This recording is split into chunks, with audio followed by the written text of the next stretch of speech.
And the Braves are 20-14. They are in first place above the Philadelphia Phillies.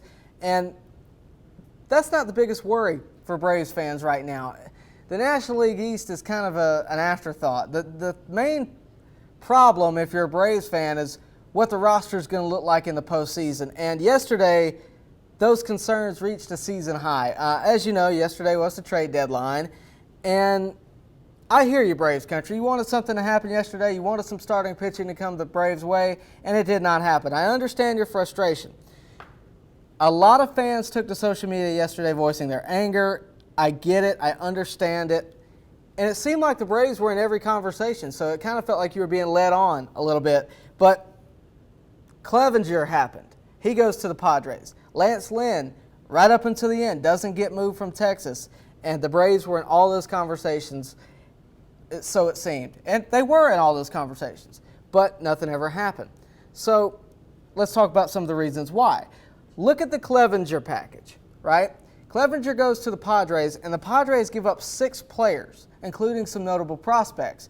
Now think about this. Do you really want to give up 6 prospects, 6 highly touted prospects from the Braves organization? Players like Ian Anderson, players like Christian Pache, Drew Waters, Tucker Davidson, Patrick Weigel. Do you really want to give some of those guys up? William Contreras, I can name them all day long. Do you really want to do that for this one season? Because that's what the Padres did last night. They're all in. They're going for it this year, and all respect to them for doing it. They're the hottest team right now. But I don't know that the Braves are necessarily at that spot. But I wonder, if you're a Braves fan that was mad about the deadline last night, just absolutely furious with Braves management, do you really have that much faith in this season? Because I got to tell you, I have a lot more faith in the next 5 to 10 years for Atlanta than I do this season alone. And as much as I understand your frustrations, so does Alex Anthopoulos, the guy that you're mad at for not doing anything yesterday. He held a press conference yesterday, and this is basically what he had to say. We would have loved to have added more. We had a lot of discussions, but we ultimately didn't think there were deals that made sense for us. There were a lot of players moved, but we had to decide how good are these players, how much are they an upgrade over what we currently have. He went on to say that the hangup was not financial, it was talent. That is a really good thing to hear. So the problem is weighing internal versus external, what we have on the team versus what we don't. And then he had this to say, and I thought this was really interesting. He said this about fan frustration. I absolutely understand. I'm a sports fan. I can tell you that we've had opportunities to move Austin Riley, Ozzie Albies, Ronald Acuna, Ian Anderson, Dansby Swanson, and so on. But as we sit here today, we're glad we held on to those players. And I got to tell you, I'm glad they held on to those players. Dansby Swanson's having a heck of a year. Ronald Acuna is an elite player. Ian Anderson, from all accounts, is a stud. Austin Riley, of course, is heating up. Ozzie Albies, we got him on a sweetheart deal. I have no problem with keeping any of those players. And I have a feeling as time goes on, we're going to be glad that we kept the players that could have been dealt yesterday. AA went on to say that you have to ultimately do what you believe is right, and we'll find out in the end if you made the right decision. That's all I can really say. I think this is the right process the Braves need to take, regardless of whether it works out, which I think it will, but regardless of whether it works out, this is the right process. So let's think about it. If you're trying to get Clevenger, right, the biggest name in the market yesterday, if you're trying to go get Clevenger or even Lance Lynn, and Cleveland or Texas say, okay, give me some combination of Pache and Anderson, Austin Riley, and Drew Waters. That's pretty much a no-go for me. That's a deal breaker. I'm not doing it.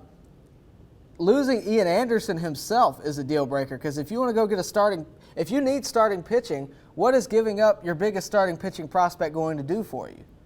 I don't think much of anything. Not to mention, there's a lot more factors than that internally. One being that Mike Foltynewicz is getting back to major league level. And I know I'm going to get some heat for this because a lot of you guys think that because I've met Foltynewicz and interviewed Foltynewicz that I have some preconceived notions. These are the facts. He's hitting 94 miles an hour consistently as of late. He's looking really good, and my sources are telling me that he's looking to return pretty soon. That's just what I have to say about it. Well, now, we'll see if he makes the 40-man roster going into the latter part of the season, but that's the facts that I'm hearing right now. I genuinely think Foltynewicz can come back and be an influential player, whether it be this year or next. And I think that's what the Braves are gearing up for. If history tells us anything, that can happen. Look at last year. But also, Tucker Davidson and Bryce Wilson have made some great strides lately. And Alex Anthopoulos actually mentioned this. And I wouldn't be surprised if either of those two guys got a start over the next couple of weeks, namely Tucker Davidson, which is what I'm really excited for. Cole Hamels is another factor. Cole Hamels obviously has disappointed so far this year, just in terms of injury, not in terms of performance. And his inevitable return has got to be in the back of the mind if you're a Braves fan, or if you're in Braves management. It's got to be in the back of your mind. It's also not a seller's market right now. The Braves need a good deal for the right price, and it just wasn't there yesterday, especially in starting pitching.